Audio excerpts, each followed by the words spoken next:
Prega as Sagradas Escrituras. Aleluia. Quando Deus criou o homem, Ele criou esse homem como uma extensão de quem ele era. Quando Deus criou o homem, Ele criou o homem com duas naturezas. Ele criou o homem com a natureza terrena, que é onde está o corpo, a vida bios. Nós temos uma natureza terrena. Essa natureza terrena é o nosso corpo físico. Essa natureza terrena, ela se alimenta das coisas terrenas. Nosso corpo se alimenta de tudo aquilo que é terreno. Existe uma lei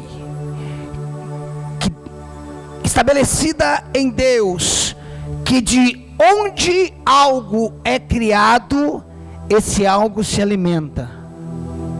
Deixa eu repetir isso.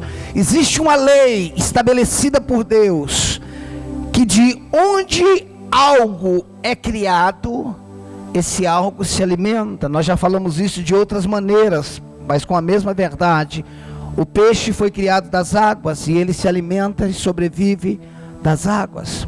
O nosso corpo, por ser terreno, por ser criado, escute, Deus não é pai do nosso corpo, Deus é criador do nosso corpo, ok?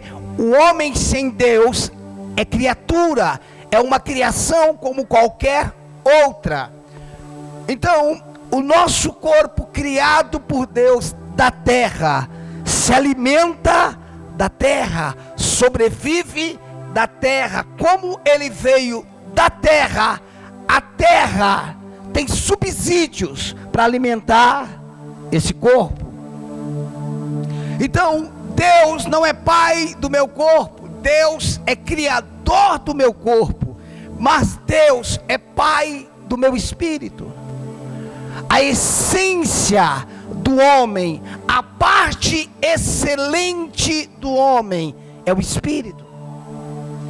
O espírito foi impartido por Deus. Quando Deus soprou nas narinas do homem, o homem passou a ser alma vivente.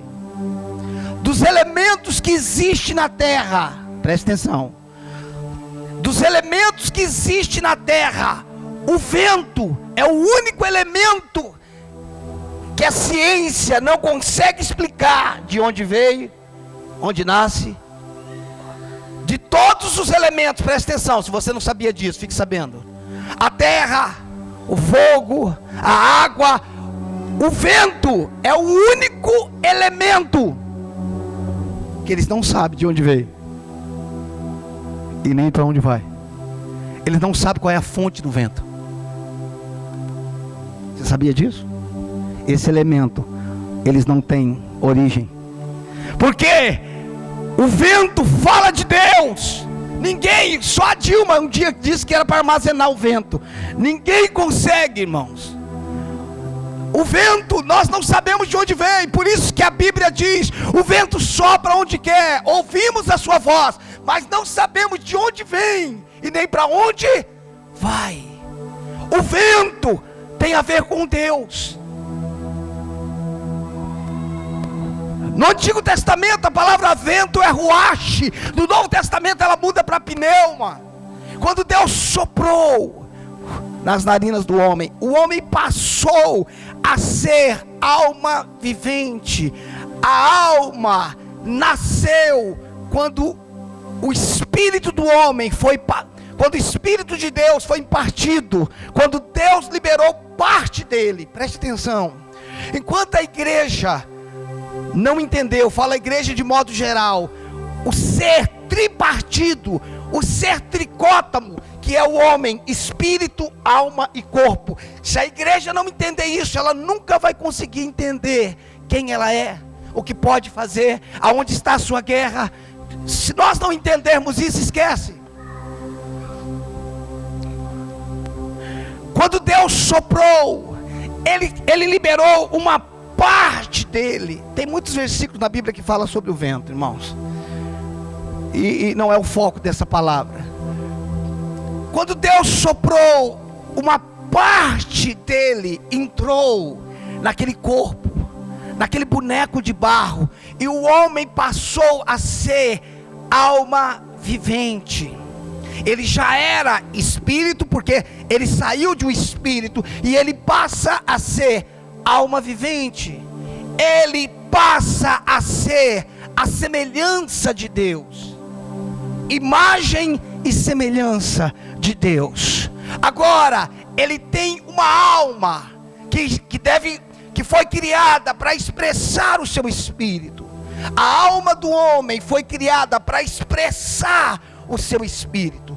Tudo que acontece no espírito é para ser expresso pela alma.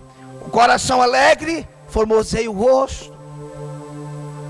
Quando algo está acontecendo no meu espírito, a minha alma expressa. Por exemplo, o espírito não chora, irmãos, mas a alma expressa ou a alegria ou a tristeza. Pastor, o espírito se entristece? Sim.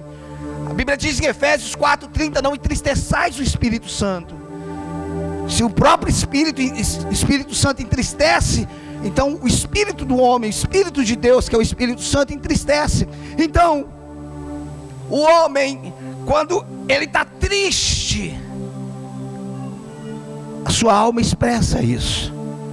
Quando ele está feliz, a sua alma expressa isso. Porém, quando o homem está adormecido, está morto, porque quando fala que o salário do pecado é a morte, não é que o espírito do homem morreu, o espírito é imortal, mas o espírito está adormecido.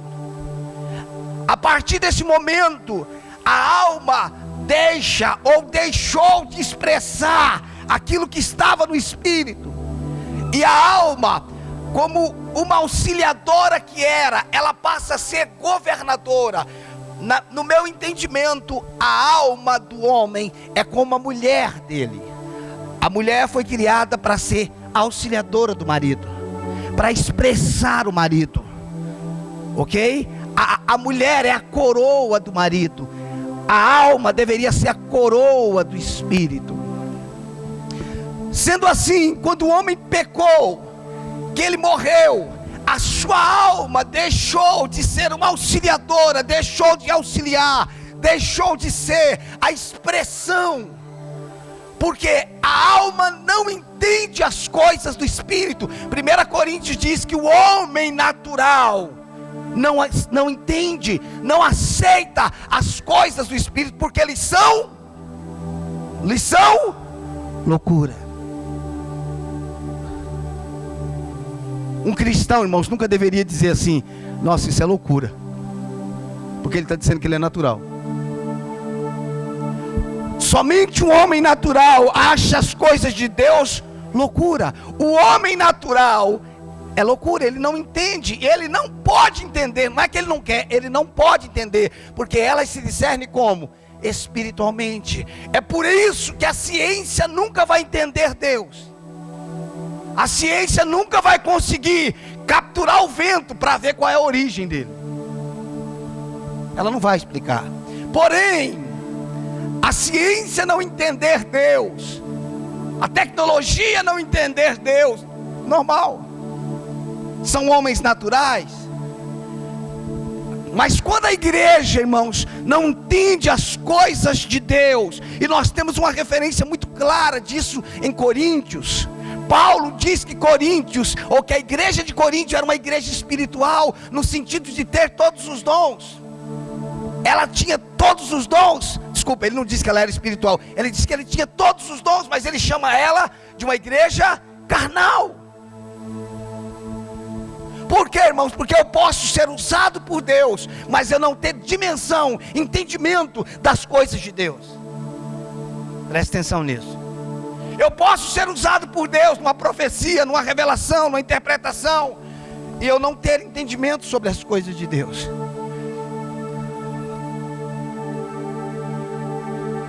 Quando Jesus, em João capítulo 4, está conversando com a mulher samaritana, que é um reflexo, que é um tipo de uma igreja religiosa, ele diz para a mulher: vocês adoram o que não conhecem, nós adoramos o que conhecemos.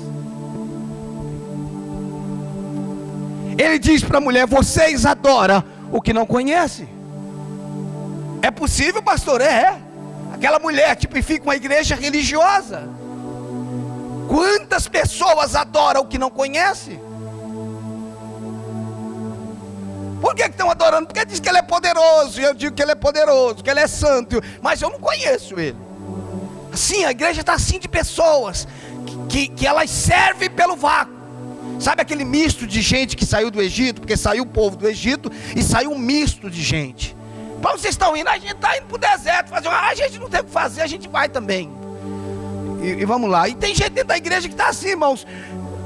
Caiu de paraquedas e até hoje está de paraquedas. Tipo assim, eu não entendo nada.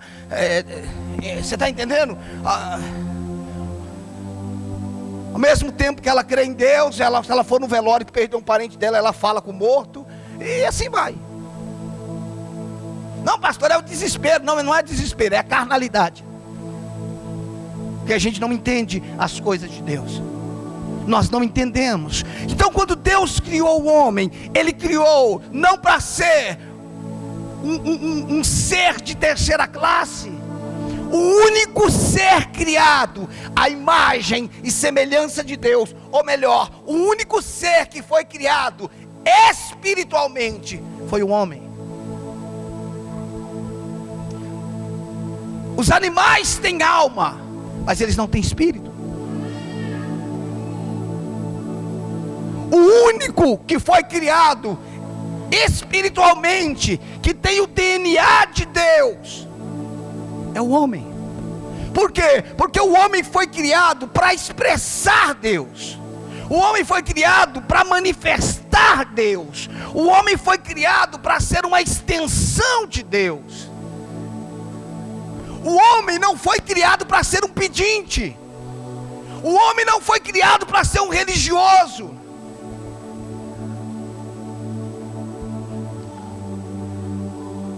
Abra comigo João, vamos começar por João.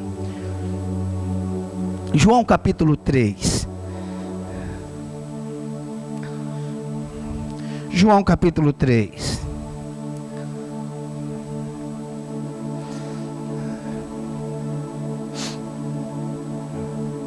Versículo 13. Essa conversa de João 3 é a conversa de Jesus com um religioso chamado Nicodemos, ok? Ele está falando com o Nicodemos, um religioso. Eu não tenho tempo, preste atenção, eu não tenho tempo para ler todos os versículos nesse sentido, mas eu vou tentar ler pelo menos 2 nesse ponto, para que nós possamos dar um fundamento para isso. João 3,13. Jesus está falando com Nicodemos, amém? O capítulo 3 inteiro, por mais que a gente só vê os primeiros versículos, Jesus falando com Nicodemo, o capítulo 3 inteiro é uma conversa, ok?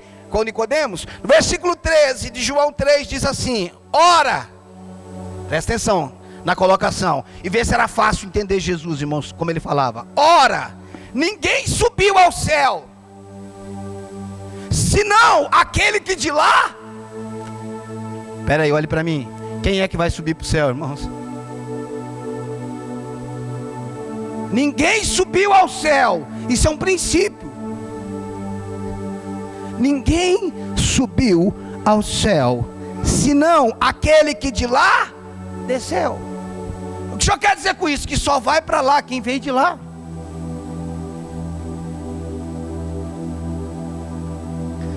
Senão aquele que de lá desceu, a saber, o Filho do Homem, que está. Mas quando ele estava falando com Nicodemos, ele estava no céu? Estava no céu, irmãos? Ninguém subiu ao céu. Ora, ninguém subiu ao céu, senão aquele que de lá desceu, a saber, o Filho do Homem, que está no céu. Mas Jesus não estava aqui? Como é que ele está falando que está lá? Tá, eu falei que a gente dá mais um versículo sobre isso. João 14.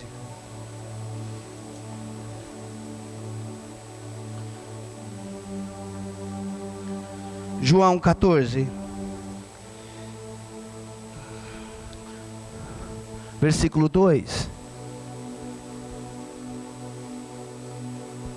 João 14, versículo 2, acharam? Amém? Diz assim: na casa do meu pai há muitas moradas.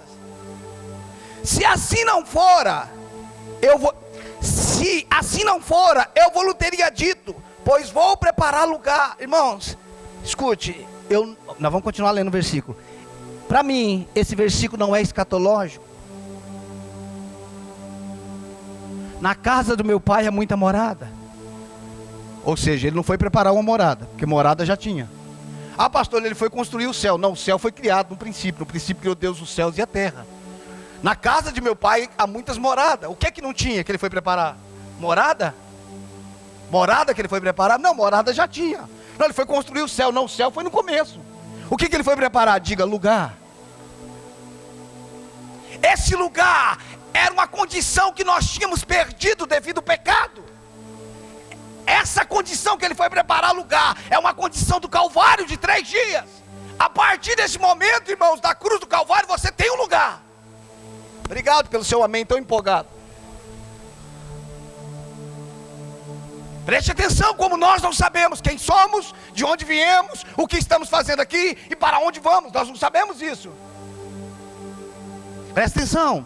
Na casa do meu pai há muitas moradas. E se assim não fora, eu lhe teria dito, pois vou preparar lugar. Versículo 3, presta atenção. E quando eu for e vos preparar lugar, voltarei e vos receberei para mim mesmo. Para quê? Na minha versão diz, para que onde eu estou. Para que onde eu estou, mas ele estava aqui.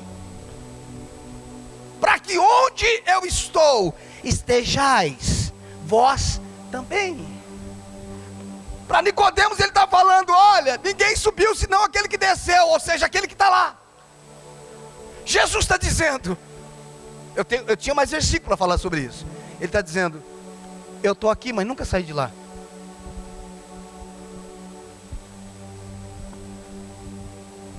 Eu disse quase agora, que Deus estabeleceu uma lei, que aquilo que Ele cria, Ele sustenta. Mas escute, não é um sustento com a cesta básica. Não é isso que eu estou falando. E nem estou falando de sustento de comida.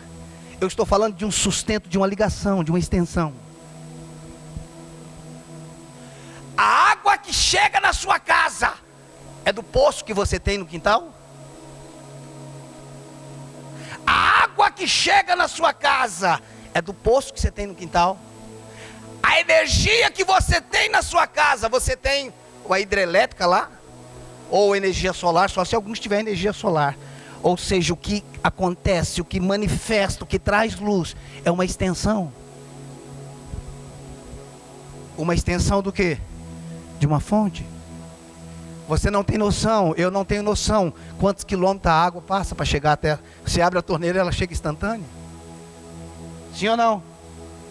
É por isso que quando falta água, você usa toda a água do cano. E quando a água chega, demora um tempo. E entra ar, e demora um tempo para encher os canos. Porque enquanto não falta água, os canos estão cheios permanentemente. Ou seja, ninguém leva um caminhão pipa, como lá no Nordeste, para levar água e colocar no poço para você usar. O Nordeste é assim, aqui não. Nós temos encanamento. Então existe uma extensão que sai da barragem, da represa, da água tratada e anda quilômetros. Quando você abre a torneira, ela está ali presente. Que é aquela água? É a extensão da fonte dela. É isso que eu quero dizer sobre o espírito do homem. O espírito do homem, quando ele foi criado, não é alguém que Deus queria visitar. Não era alguém que Deus queria visitar. Era alguém que Deus vivia presente. Emanuel, não é só Deus conosco. Emanuel é Deus em nós. Não há só Deus com. A igreja desenvolveu a mentalidade do Deus com. E se eu tenho a mentalidade mentalidade de um Deus como, eu tenho uma mentalidade de estar sem Deus, ok? Isso no Antigo Testamento, o homem em pecado era certo. No Novo Testamento, um homem recriado, vivificado, não. Escute, pastor, mas o homem andava com Deus, o Deus estava no jardim do Éden todos os dias. Deus estava no jardim de uma forma manifesta, mas Deus estava no homem e o homem estava em Deus. Por quê? Presta atenção, a ideia que a gente tem... Vem cá, Robson. Deixa eu tentar mostrar isso de uma forma... Vem cá, fiquei aqui na minha frente. A ideia que nós temos é que Deus soprou na narina do homem, o homem passou a ser alma vivente. Agora senta aqui, senta aqui. E Deus vinha toda tarde e se encontrava com o homem. Tudo bem? Dava um abraço, batia um papo, conversava, até amanhã. Você sempre pensou assim? Não! Este encontro era uma manifestação, porque o homem era como a torneira da sua casa, ele era uma extensão de Deus. Ele não foi criado e foi separado de Deus. Quem era? Quem é Jesus? Jesus veio mostrar como deveria ser o primeiro homem. Jesus veio viver e mostrar como era o primeiro Adão. Irmãos, a ciência diz que todo ser humano normal usa 2% do seu cérebro. Alguém superdotado como Einstein usava 10%. Um ser humano básico como eu e você, creio eu, usa 2%. Einstein, que foi considerado fora do normal, usava 10%.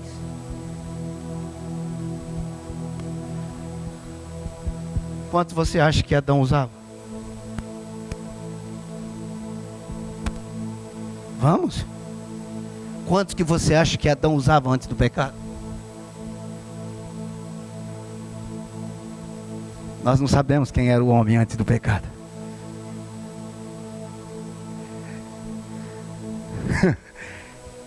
Adão usava 100%. A mente dele era a mente de Cristo. Ele foi criado à imagem e semelhança dele. Paulo diz que nós temos a mente de Cristo. Nós não usamos, mas que nós temos, nós temos. Adão tinha a mente de Cristo, porque ele foi criado através de Cristo. A mente, irmãos, quantos animais, quantos peixes, quantos insetos, ele deu nome para tudo. Sim ou não? O homem está catalogando, obrigado Marcinha, mas o nome já está feito. E o interessante é que ele não só dava nome. O nome que ele dava tinha a ver, irmãos. Olha para uma girafa e vê se ela não tem cara de girafa. Pensa no bicho que parece uma girafa. É uma girafa, irmãos. Você consegue ver a girafa com outro nome? Ou seja, ele não pegou uns papelzinhos, sacudia assim, ou dizia salaguê, miguê, salve de colore. Não, ele olhava para o bicho. Por quê, irmãos? Ele tinha a mente de Cristo. Escute, irmãos, o que eu vou falar agora, eu não tenho base conclusiva para dizer, mas eu vou dizer assim mesmo. Por quê?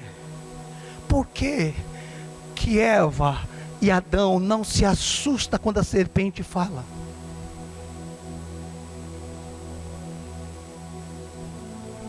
Por quê? Sai, capeta, por que você está falando, seu demônio? Por que ela não fala isso? Porque segundo alguns estudiosos, eu não tenho como provar isso. Isso significa, você acredita se você quiser ou não. Segundo alguns estudiosos, os animais falavam. Por isso, ninguém se assusta. Ou Adão e Eva não se assustam com a conversa com a serpente, porque assim, era normal a gente conversar com os animais. O que isso quer dizer, pastor? Que os animais falavam assim e hoje eles não falam mais? Não. Eles continuam falando, é a gente que não entende mais. Pastor, agora o senhor pirou o cabeção. Irmão, você acredita se quiser. Eu não tenho base para provar isso. Pastor, os animais não falam ainda, irmãos. Eu não sei, irmãos. Eu sei que quando uma formiga se encontra com outra, ela não vai embora sem dar um abraço. Não, você já viu isso? Quando a formiga se encontra com outra, irmão, eu nunca vi uma comunhão daquela. Ela tem que passar, abraçar. Pode estar trabalhando, irmão, mas o nível de comunhão delas é maravilhoso. Eu não sei, irmãos. Eu não tenho como provar isso. Então assim, pastor diz, comprovou. Não, a serpente falou, isso daí, claro. Mas segundo os estudiosos, os animais falavam.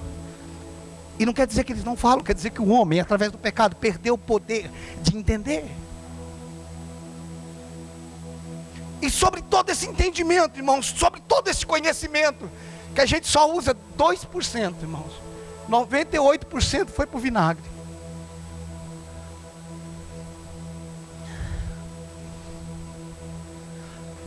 Nós perdemos por causa do pecado. Eu te pergunto, irmãos, quem foi o instrutor de Jesus? Quem? Abra comigo, deixa eu ver se eu estou certo. Provérbios capítulo 5, deixa eu ver se é isso.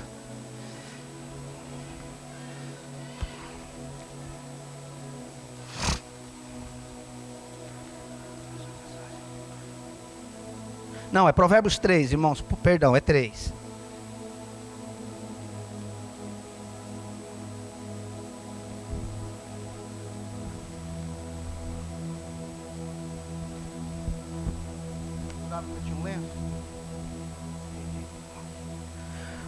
Provérbios 3, acharam? Diz assim: filho meu, não te esqueça dos meus ensinos. Vamos ver de quem que está falando isso daqui. Não te esqueça dos meus ensinos. Aqui, dentro da Bíblia? Ah, é que eu anotei um texto aqui. Filho meu, não te esqueça dos meus ensinos, e o teu coração guarda os meus mandamentos, porque eles aumentarão os teus dias e te acrescentarão anos de vida e paz. Não te desamparem a benignidade e a fidelidade atas ao pescoço, escreve na tábua do teu coração, e acharás graça e boa compreensão diante de Deus e dos homens. Confia no Senhor de todo o teu coração e não te estribes no teu próprio entendimento. Reconhece-o em todos os teus caminhos e Ele endireitará as tuas veredas. Não sejas sábios aos teus próprios olhos. Teme ao Senhor e aparta do mal. Será isso para o teu corpo e refrigério para os teus ossos. Deixa eu ver se eu estou no texto que eu quero, irmãos.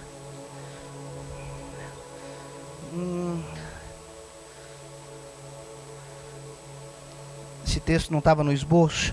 Quando ele diz assim, que no começo a sabedoria estava com ele, no início. Deixa eu ver.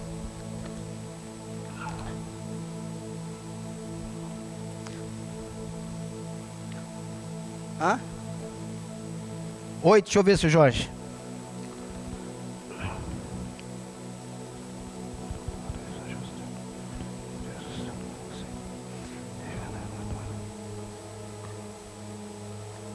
É isso, 8:22. Vamos ler a partir do 22. 8:22. Diz assim. Aqui está falando da excelência da sabedoria, amém? Capítulo 8, versículo 22. O Senhor me possuía no início de sua obra, antes de suas obras mais antigas, desde a eternidade fui estabelecida, desde o princípio, antes do começo da terra. Antes de haver abismo eu nasci, e antes ainda de haver fontes carregadas de água, antes que os montes fossem firmados, antes de haver outeiros eu nasci. Ainda ele não tinha feito a terra, nem os embriões, nem sequer o princípio do pó do mundo. Quando ele preparava os céus, aí estava eu. Quando traçava o horizonte sobre a face do abismo, quando firmava as nuvens de cima, quando estabelecia as fontes do abismo, quando fixava o mar e o seu limite, para que as águas não traspassassem os seus limites, quando compunha os fundamentos da terra, então eu estava com ele, e era o seu arquiteto. De quem está falando aqui, irmãos? Jesus. Dia após dia, eu era as suas delícias, folgando perante ele em todo tempo, regozijando-me no seu mundo habitável, e achando minhas delícias com os filhos dos homens. Agora, pois, filhos, ouvi-me, porque felizes serão os que guardarem os meus caminhos. Ouve o ensino, sede sábio, e não rejeites. Feliz o homem que me dá ouvidos, velando dia a dia as minhas portas, esperando as obreiras da minha entrada, porque o que me acha a vida. Aqui Jesus é tido como a sabedoria. Quem me acha a vida, e alcança o favor do Senhor. Mas o que peca contra mim, violenta a própria alma. Todos os que me aborrecem amam a morte. Por que eu li isso daqui, irmãos? Por que eu li esse texto? Quem foi que deu aula para Adão antes do pecado? Qual foi a faculdade que ele estudou?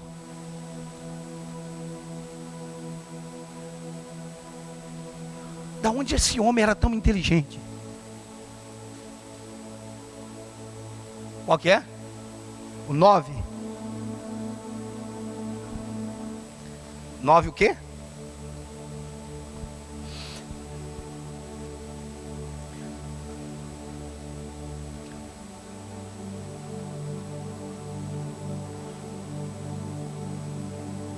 Também fala sobre isso, Marcelo. Porque a mim me multiplica. Também fala sobre a sabedoria. Presta atenção. Presta atenção. Quem foi que ensinou Adão tudo isso? O que o senhor quer dizer com isso, pastor? Eu quero dizer que antes do homem comer da árvore do conhecimento do bem e do mal, o homem não tinha o conhecimento do bem e do mal. Ele tinha a realidade da vida de Deus dentro dele. Ele não tinha conhecimento, ele não era inteligente. Não era inteligente por razões naturais. Ele tinha a mente de Deus. A árvore do conhecimento do bem e do mal foi o que matou o homem. Foi o que trouxe morte ao homem. Foi o seu conhecimento racional.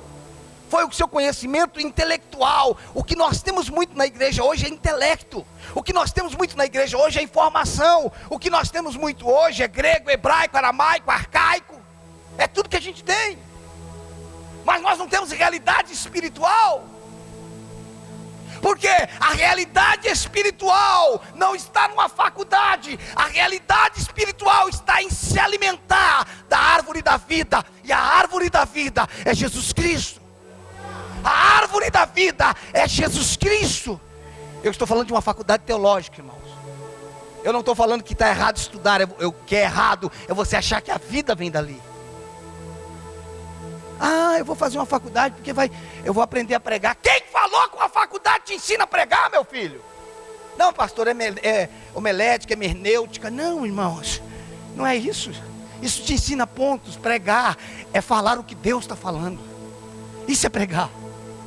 Pregar é ser pontual, é ser exato. Pregar não é ficar contando história, Elias e Eliseu e não sei o quê. Não, irmão, isso não é pregar. Pregar não se resume a falar o que Deus fez. Pregar também quer dizer o que Deus está fazendo. Pregar não quer dizer aonde Ele esteve. Pregar é dizer aonde Ele está. Só que para mim falar onde Ele esteve basta eu ler. Mas para mim falar onde é que Ele está eu preciso de revelação.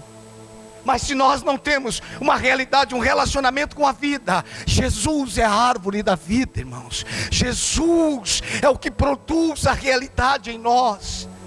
Jesus não é uma religião. Não é, irmãos. Jesus é a vida. Jesus é uma realidade, não é uma história que contaram. Não tem uma história no Evangelho, mas não é uma história, é uma realidade. Ele é vivo, Ele é real, Ele é o meu sustento, Ele é a minha cura, Ele é a minha paz, Ele é a restauração de todas as coisas. Em Cristo Jesus o homem foi restaurado.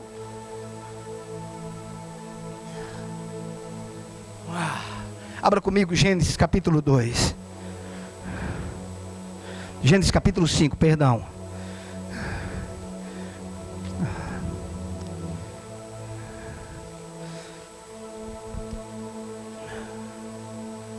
Gênesis capítulo 5.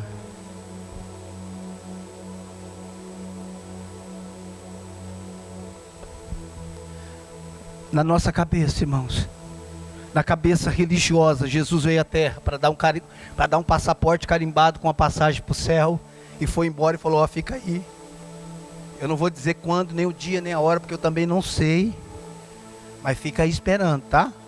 Uma hora eu volto, e quando eu voltar, vai acabar todo o sofrimento da sua vida. Não, irmãos, isso é uma parte da verdade. Nós ganhamos um passaporte, um carimbo para o céu. Ele vai voltar. Ele está voltando. Haverá o arrebatamento. Isso é inquestionável. O que eu quero dizer, irmãos, é que o Evangelho não é simplesmente uma esperança futura. Lá no céu, as tristezas eu jamais conhecerei. Aonde? Lá no céu. Lá eu verei Jesus, lá eu verei Jesus. Irmãos, você está esperando chegar lá para ver Jesus? O Evangelho, irmão, se tornou uma esperança. E parece que é um projeto da minha casa e minha vida que foi embargada. Porque não termina e ele não volta. Não, irmãos. Deus não criou o homem para ir para o céu. Deus criou o homem para que Deus viesse para a terra. O que eu quero dizer, irmãos, é que o Evangelho é as boas novas. O que é as boas novas? O teu reino está em nós. Gênesis capítulo 5, versículo 24. Gênesis 5, 24. Eu quero ler, a minha versão é RA, mas eu vou ler na NVI, tá? Na NVI diz assim: Enoque andou com Deus e já não foi encontrado, pois Deus o havia arrebatado. Na minha versão diz assim: andou Enoque com Deus e já não era, porque Deus o tomou para si. Tá, pastor, o que o senhor quer dizer sobre isso? É que todas as vezes que nós lemos esse texto, irmãos, na nossa cabeça é o seguinte: Deus pegou Enoque e levou para o céu. A nossa cabeça é isso. Pastor, mas ele foi transladado. Sim, Pedro, Filipe foi transladado e não foi para o céu, irmão.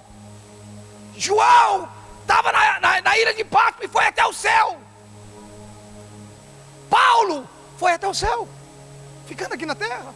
O que eu quero dizer, irmãos, o senhor está dizendo que Enoque não foi transladado para o céu. Eu não quero anular isso, irmãos. Isso está tão religiosamente feito na nossa cabeça que eu não quero anular isso, porque eu também acredito nisso. Mas o que eu só quero dizer, irmãos, que existe uma verdade muito além do que essa. Porque quando nós olhamos, irmãos, para essa verdade como uma promessa futura. Abra Gálatas capítulo 2, versículo 20. Será que a gente não consegue enxergar um pouco de semelhança entre Gênesis 5, 24 e Gálatas 2, 20? Gálatas 2, 20.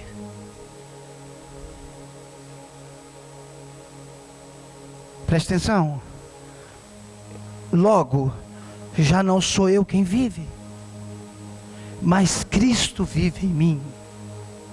E esse viver que agora tenho na carne, vivo pela fé no Filho de Deus que me amou e a si mesmo se entregou por mim. O que Paulo está dizendo? Não mais vivo eu, mas Cristo vive em mim. Nós não podemos ver Enoque assim, irmãos. Tomou para si. Enoque já não era, porque quem era Deus na vida dele. A ideia nunca foi que você fosse. A ideia nunca foi que eu fosse, sempre foi que ele devia ser. nunca foi sobre nós cantamos aqui, nem sobre o que podemos fazer, é tudo sobre você, é tudo para você. Escute, nunca foi sobre Elias, nunca foi sobre Moisés, nunca foi sobre Josué, nunca foi sobre Davi. A Bíblia só fala de um homem, ela só fala de Jesus Cristo. É só Cristo, dele, por ele e para ele. Eu não posso olhar para nenhum homem dessa Bíblia, nenhum dos homens da Bíblia e dizer: eu quero ser 100% igual a eles. Nenhum deles nós podemos olhar, com exceção de um só. Você não pode dizer: eu quero ser como Paulo, que eu vou ser salvo. Eu quero ser como Elias, eu quero ser como Davi. Eu não quero ser como Davi em tudo, irmão. Davi era um péssimo pai. Eu não quero ser como Salomão, eu não quero ser sábio como ele. Não, eu não sei nem se o cara morreu crente. Eu tenho minhas dúvidas se Salomão morreu crente.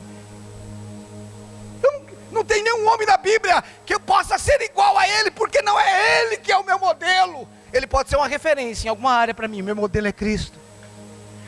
Eu fui criado para ser como ele, e no começo eu e você éramos como ele. Antes do pecado nós éramos como ele. Nós perdemos a nossa origem, nós perdemos a nossa essência, nós perdemos, irmãos, a capacidade que nós tínhamos de receber dele toda a sabedoria, todo entendimento. É por isso que os púlpitos, as igrejas estão amarrotadas de intelectualidade, de filosofia, de não sei o que, e nós não temos realidade espiritual.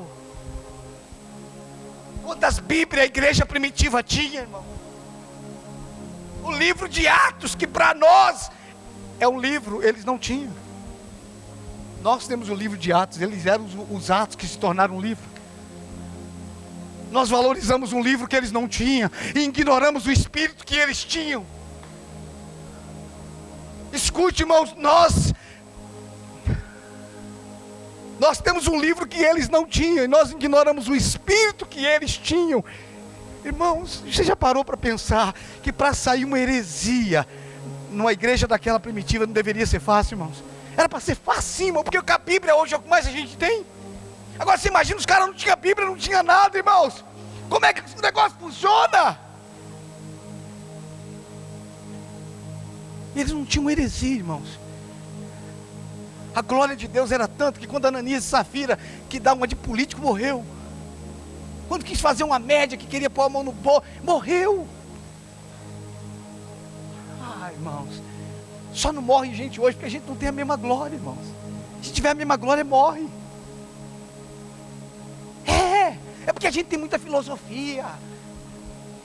Você vai conversar com o pessoal, ele não vai pregar para alguém que está perdido, que já foi da igreja, ele diz: você vai falar um texto, ele completa o texto. Não sei. Não é.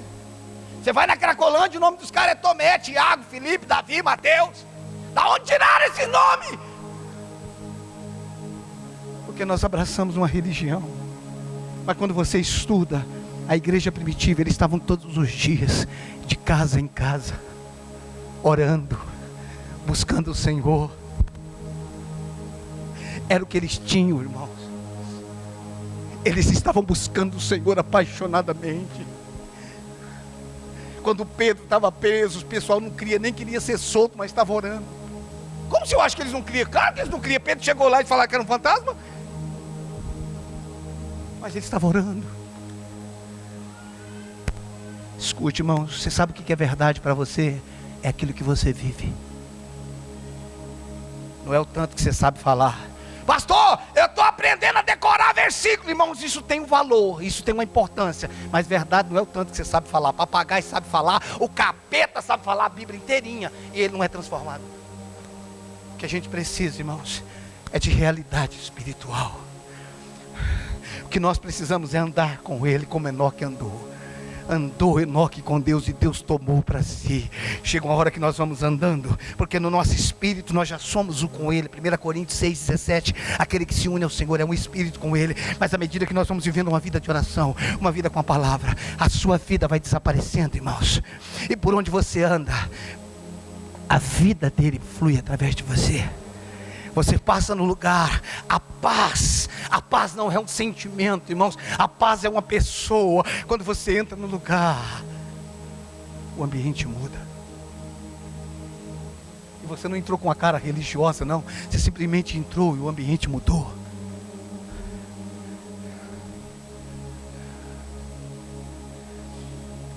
Presta atenção, irmãos. Nós não temos realidade espiritual, porque as nossas orações se tornaram reza. A gente só falta terminar no final assim. Nossos cultos de domingo, irmãos, é para buscar a bênção da semana. Agora você veio para o culto, você está abençoado. O foco do culto do domingo, irmão, não é para você ser abençoado, é para nós congregarmos, comungarmos, partilharmos, para nós congregar. É isso que nós precisamos entender. Não, eu vou para a igreja no domingo para me ter a semana abençoada. Ah, que mentalidade religiosa! Eu sou abençoado em Cristo Jesus, irmãos. A bênção da igreja é outra coisa. E a gente não entende isso. Nós devemos congregar por causa do corpo, porque Jesus não vem buscar um membro, não. Jesus vem buscar a igreja. E a igreja é o coletivo, não é o individual. Deixa eu te dizer, irmãos, eu quero fazer o fechamento para me encerrar. Nós podemos decidir, nós podemos continuar, não precisa decidir não. Nós podemos continuar com essa vida que a gente tem de informação, no mesmo banco, na mesma igreja. Alguns cansam, né? Vai mudando de igreja, né?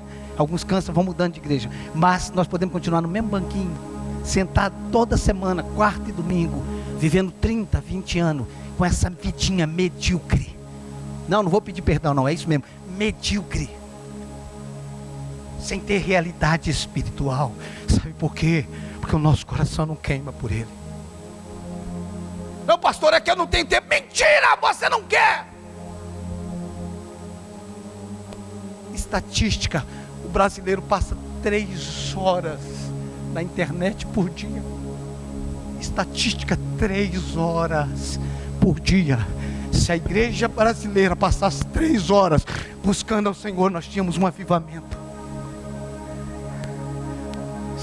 Não é que eu não tenho tempo, irmãos, é que eu não quero. Eu tinha 14 anos quando cheguei na igreja. Da minha casa no trabalho, eu ia a pé, era 10 minutos, irmãos. Eu saía do trabalho, meio-dia, saía correndo. Chegava em casa, esquentava a comida. Chegava em casa meio-dia e 10, meio-dia e 15. Esquentava a comida. Minha mãe trabalhando, meu pai trabalhando, eu esquentava a comida, fazia aquele mexido, irmãos, comia. Quando era meio-dia e meio, eu tinha terminado de comer, eu atravessava a rua, eu morava na frente da igreja, eu pegava a chave da caseira, e eu orava até 10 para 1, 10 para 1 eu entregava a chave, e saía correndo para voltar a trabalhar, irmãos.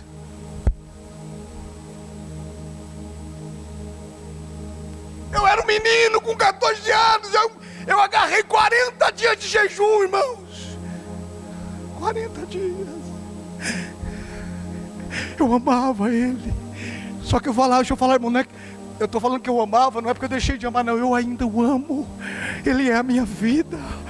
Escute, ou você vai viver uma religião a vida inteira, a decisão é sua. Ou você vai viver uma religião a vida inteira contando história. Forte como Sansão, ele já viu essas musiquinhas já? Não sei o que. Não, eu não quero ser forte como Sansão. Eu quero voltar à realidade de ser como Jesus. Sábio como Salomão, não. Eu quero ser sábio como Adão era antes do pecado. É isso que nós precisamos, irmãos. Sair da religião. Nós estamos vivendo, irmão, por desencargo de consciência. Já fiz, aleluia. Já fui, resolvi, já fiz minha oração. Ah, maravilhoso. Eu gostaria de dizer para vocês nesta noite, os pentecostais, que Daniel orava 3 vezes por dia. Irmão, isso daí está com data de validade vencida. Paulo diz para orar sem cessar. Para de pregar que Daniel orava 3 vezes por dia. As características de Daniel é outra hoje. Um homem que nunca esteve na Babilônia. Aí sim, irmãos. Mas orar 3 vezes por dia já foi ultrapassado, ó. Isso é porque ele é um cara que tomava conta de não sei quantas províncias e conseguia orar 3 vezes por dia. Você não toma conta nem da sua casa e não consegue orar nenhuma. Você está perdendo tempo. Se nós não conhecermos Jesus, presta atenção, irmãos. Cleito, pode vir, que assim faz de conta que a gente vai encerrar. Se você não conhecer Jesus, tudo que você abraçou foi uma religião, como se fosse o islamismo, como se fosse o kardecismo. É igual. Se você não conhecer Jesus, é igual. É igual. É igual. Se nós não ouvirmos a voz dele é como o som de muitas águas. Todos os homens que tiveram uma visão do Senhor caíram como mortos. Ele é real, Ele está vivo, Ele não está morto, Ele é a pessoa mais linda que alguém pode conhecer. Nós precisamos de fome, cara. Pastor, eu estou fazendo de tudo para parar de pecar. Esqueça, você não vai conseguir parar de pecar. É Ele que nos liberta do pecado. Pastor, eu estou fazendo 7 passos para mudar o seu casamento. Esqueça, você usou 300 mil passos para estragar o casamento. Quer resolver com 7? Quem vai resolver o teu casamento é o melhor noivo que pode existir, é Cristo Jesus. É Ele que muda o nosso casamento, é Ele que muda a nossa vida, é Ele que nos liberta do pecado, é Ele.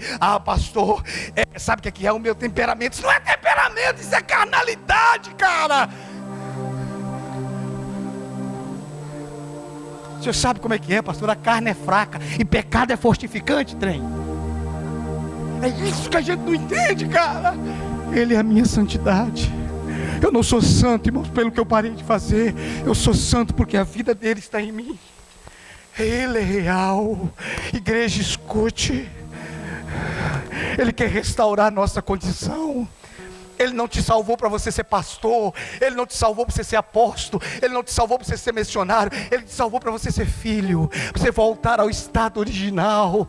Isso aí que você vai fazer como pastor, como apóstolo, é uma função, mas Ele não te salvou para te dar um título, Ele te salvou para te dar uma vida, para te dar uma realidade. Ele te salvou para te colocar dentro dele, porque o jardim é um lugar dentro dele, andar com Ele todos os dias.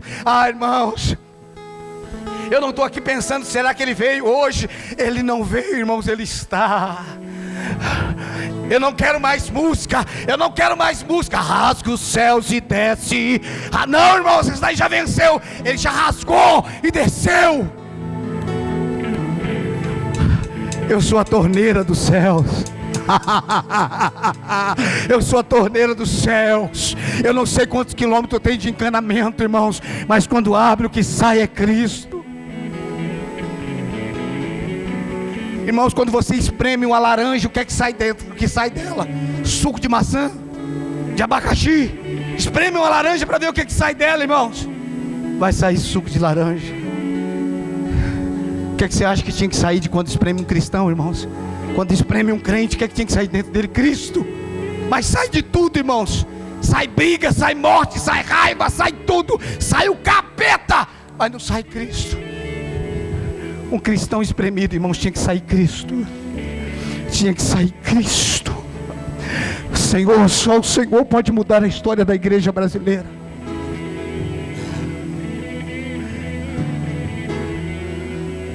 Eu tenho recebido convites de meus pastores me ligando, dizendo: pastor, a minha igreja tem não sei quantas pessoas. Essa semana eu recebi nós temos não sei quantas pessoas. Nossa igreja está crescendo, mas eu estou percebendo que os nossos líderes estão desanimados, estão cansados. Vem aqui pregar. Por que você está cansado?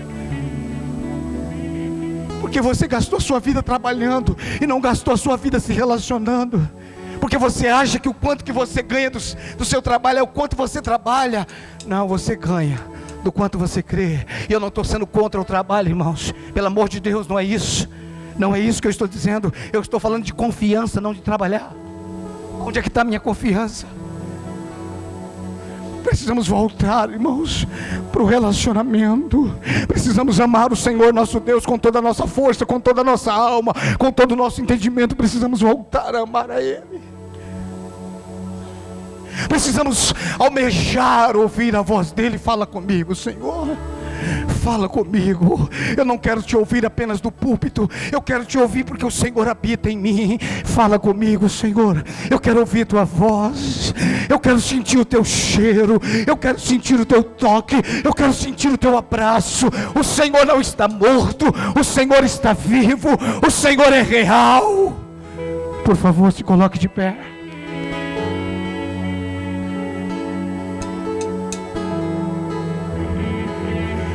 Meu orgulho me tirou do jardim,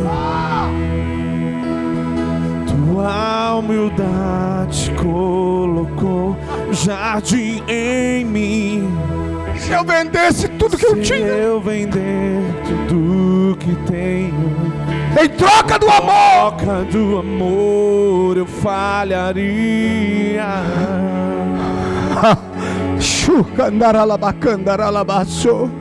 Pois o amor não se compra e nem se merece o amor. se ganha. De graça o recebe. Graça o recebe. Eu quero conhecer Jesus. Diga pra ele: eu quero conhecer Jesus. Quero conhecer Jesus. Quero conhecer Jesus. Quero conhecer Jesus. Meu orgulho me tirou do jardim, tua humildade colocou jardim em mim.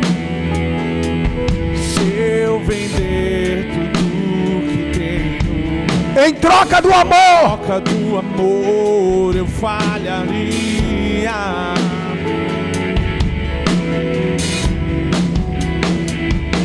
Pois o amor não se compra, nem se merece. O amor se ganha, de graça o recebe. quero. Vamos, declare isso. Eu quero conhecer Jesus. Eu quero te conhecer, Jesus. Quero conhecer Jesus. Eu quero conhecer Jesus. E ser achado nele. E ser achado nele. Eu quero ser achado nele. Jesus, meu amado, é o mais belo entre milhares.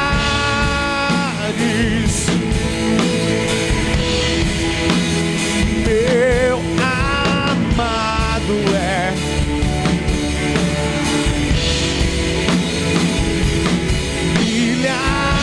milhares. O meu amado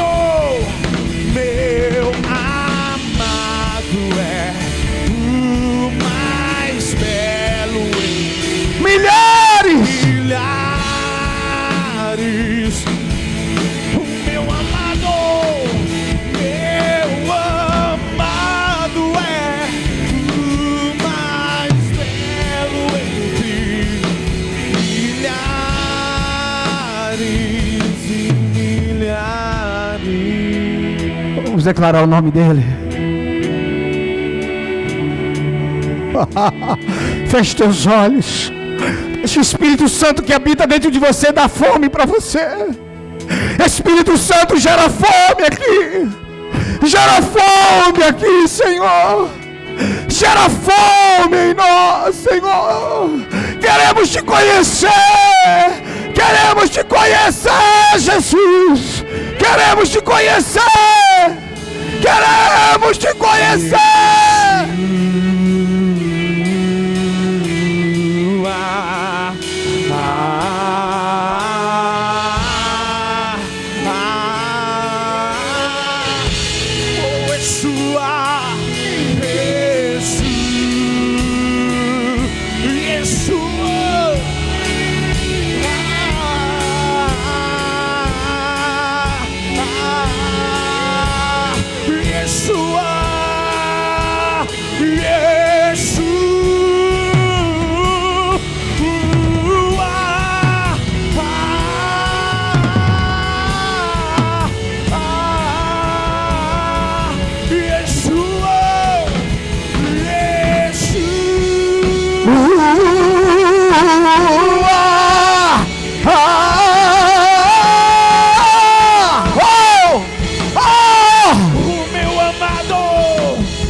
Ah, Jesus.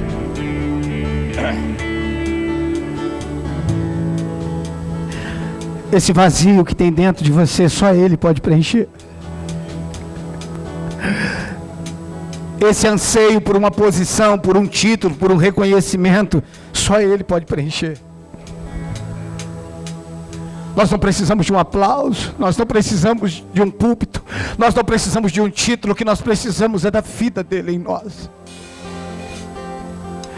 O que nós precisamos, irmãos, não é de uma oportunidade, não é de uma agenda cheia, não é viajar, o que nós precisamos é ouvir a voz dele. O que o ser humano está precisando, irmãos, e está buscando de forma errada. O que nós precisamos é da vida dele.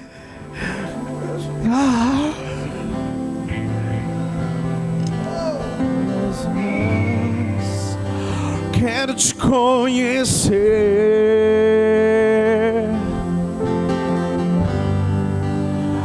quero te conhecer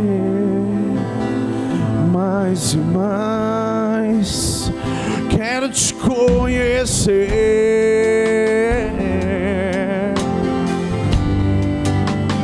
quero te conhecer como tu és. Quero te conhecer,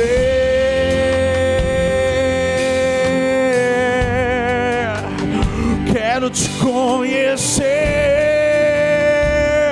mais e mais.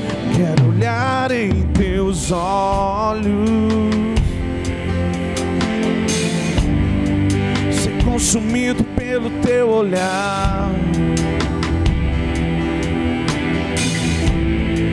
Quero subir em teu colo, como criança me embriagar do teu amor. Eu quero olhar em seus olhos, ser consumido pelo teu olhar. Quero subir em teu colo, Abba Pai, como criança me embriagar no teu amor. Eu quero te conhecer,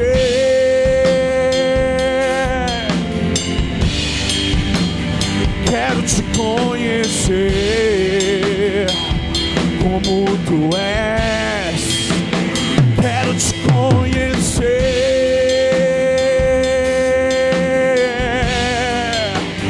quero te conhecer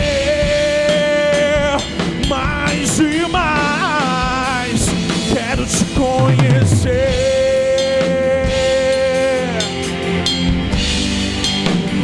quero te conhecer como tu és. Quero te conhecer. Os teus olhos fechados, eu quero orar por você. Pai, eu creio no nome de Jesus que os teus propósitos, ou o teu propósito não mudou. O Senhor é um Deus que não muda. O teu propósito não mudou, Senhor.